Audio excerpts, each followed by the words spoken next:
হুজুর, আমাদের বড় আদরের একমাত্র মেয়ে অভয়া অনেক কষ্ট করে এক বুক আশা নিয়ে সে আরজিকর হসপিটালের ডাক্তারি পড়ছিল। বলুন তো ধর্মাবতার, কি তার অপরাধ?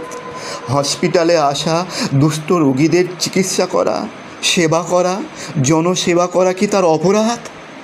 তবে কেন তাকে এইভাবে ভয়ঙ্কর অত্যাচার ও ধর্ষণ করে নির্মমভাবে সারা শরীরকে ক্ষত বিক্ষত করে হত্যা করা হলো? হুজুর, আমি এক হতভাগ্য পিতা হিসেবে এর বিচার চাই হুজুর। হুজুর, এ কোন জঙ্গল রাজত্বে আমরা বাস করছি হুজুর? ধর্মাবতার, যে রাজ্যের মুখ্যমন্ত্রী স্বয়ং একজন মহিলা এবং তিনি নিজে আবার এই রাজ্যের স্বাস্থ্য দপ্তর থেকে শুরু করে স্বরাষ্ট্র, পুলিশ ও প্রশাসন সব দপ্তরই তিনি প্রধান মাথা ও মায়ের মতো দেখভাল করেন, যার ইচ্ছায় পাহাড় টলে যায়, যার অনুপ্রেরণা ও অনুমতি বিনা রাজ্যের সরকারি কোনো কাজই হয় না, তাহলে আমার একমাত্র ডাক্তার মেয়ে, যাকে সরকারি হাসপাতালে এই রকম নির্মমভাবে হত্যা করা হলো, তার দায় কার হুজুর? আপনিই বলুন ধর্মাবতার। এই পাষণ্ড, মিথ্যাবাদী, মানসিক ভারসাম্যহীনা, অপদার্থ এক স্বৈরাচারী সরকারের প্রধান হিসেবে এই উন্মাদিনী মুখ্যমন্ত্রীকে আমি শাস্তি চাই প্রভু। সরকারের প্রধান হিসেবে এই দায় তিনি এড়াতে পারেন না প্রভু। ধর্মাবতার, আমি এক হতভাগ্য পিতা হিসেবে এই দুরাচারী মুখ্যমন্ত্রী ফাঁসি চাই প্রভু। আর এই জঙ্গল রাজত্বের অবসান হোক। দড়ি ধরে মারো টান, রাজা হবে খান খান। Don't underestimate the power of common man. ধর্মাবতার, গণ আন্দোলনের ক্ষমতা কত কয়েকদিন আগে সেটা বাংলাদেশ বুঝেছে। ইওর অনার, আমি গরিব মানুষ, আমার কোনো উকিল টুকিল কিছুই নাই। আমার আর পয়সা লোভী উকিল কি করে বলবে এক তরতাজা 22 বছরের তরুণী ডাক্তার কন্যাহারা পিতার করুণ আর্তনাদ ও মানসিক যন্ত্রণা কি ভয়ঙ্কর?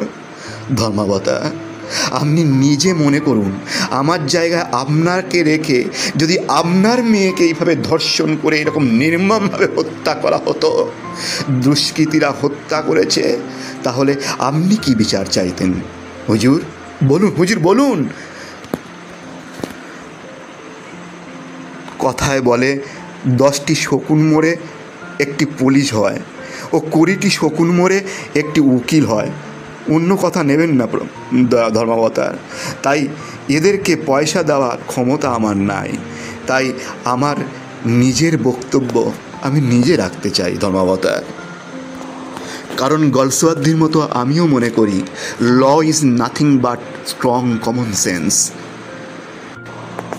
ইওর অনার, আমি একজন সন্তানহারা নিঃস্ব পিতা আজ এই আদালতে ভারতের এই জঘন্য দীর্ঘমেয়াদী বিচার ব্যবস্থার বিরুদ্ধে আমার খুব সাধারণ কয়েকটি প্রশ্ন আছে ধর্মাবতার, তার উত্তর আমি চাই। এক, সরকারি হাসপাতালে সরকারি বেতনভোগী কর্মচারীরা মিলে আমার মেয়েকে নিখুঁত পরিকল্পনা করে খুন করেছে। আপনি কি পারবেন আমার মৃত সন্তানকে ফিরিয়ে দিতে? পারবেন না। সুতরাং বিচার করার কোনো অধিকার, নৈতিক অধিকার আপনার নেই ওর অনার। কারণ ক্ষতি যা হওয়ার সে তো আপনার হয়নি, আমার হয়েছে, আমার মেয়ে হারিয়েছে ধর্মাবতার। সুতরাং আমি একজন পিতা হিসেবে অপরাধীর আমি যা শাস্তি চাইব তা আপনার দেওয়া উচিত। আমার দ্বিতীয় প্রশ্ন, যে রাজ্যের মুখ্যমন্ত্রী নিজে একজন স্বাস্থ্য পুলিশ মন্ত্রী এবং তার সরকারি হাসপাতালে আমার কন্যাকে খুন করা হয়, সুতরাং তিনিও সমানভাবে অপরাধী, তবে তাকে কেন শাস্তি পেতে হবে না? তাকেও শাস্তি পেতে হবে। 3, আবার কি হাস্যকর ঘটনা দেখুন ধর্মাবতার।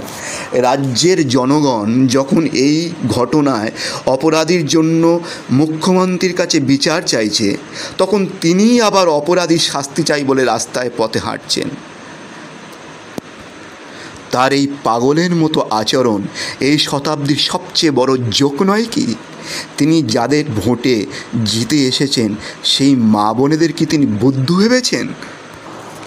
4, এই গণধর্ষণ ও হত্যায় যারা অপরাধী তাদেরকে 1 মাসের মধ্যে বিচার শেষ করে শাস্তি দিতে হবে।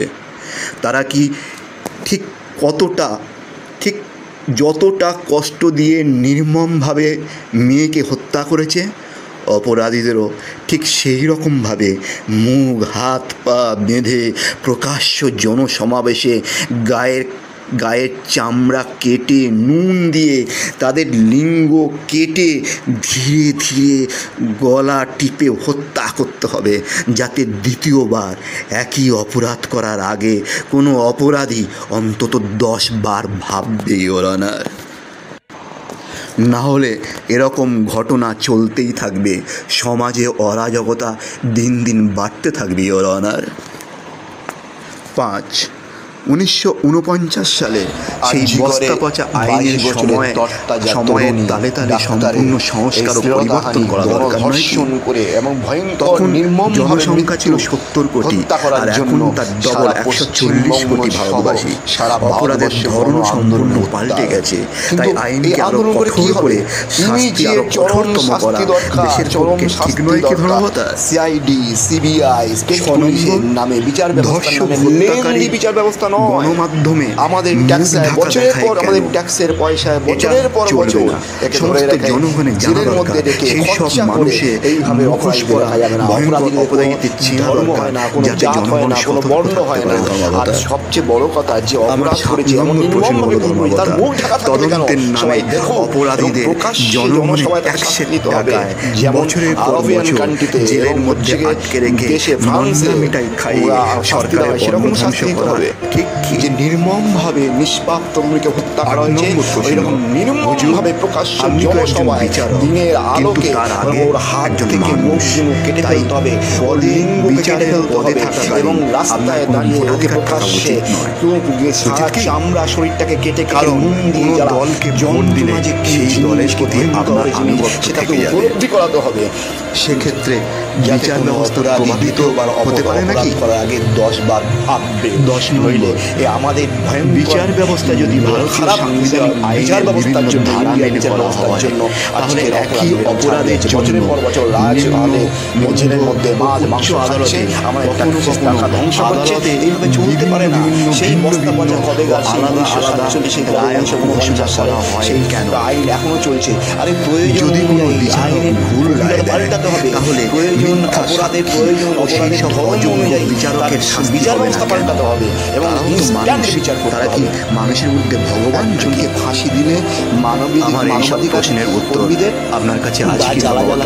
আর এইরকম নৃশংসভাবে একটা নিষ্পাপ শিশু, একটা নিষ্পাপ তরুণী আপনাদের যদি থাকে কঠোরভাবে উত্তর জানা থাকে মারা হলো, শেয়ার করে মানবাধিকার জানিয়ে দিন জনগণের সমাজের কমিশন এদেরকে ইমিডিয়েট উৎখাত করো, এবং 1 মাসের মধ্যে বিচার ব্যবস্থা খতম করতে হবে।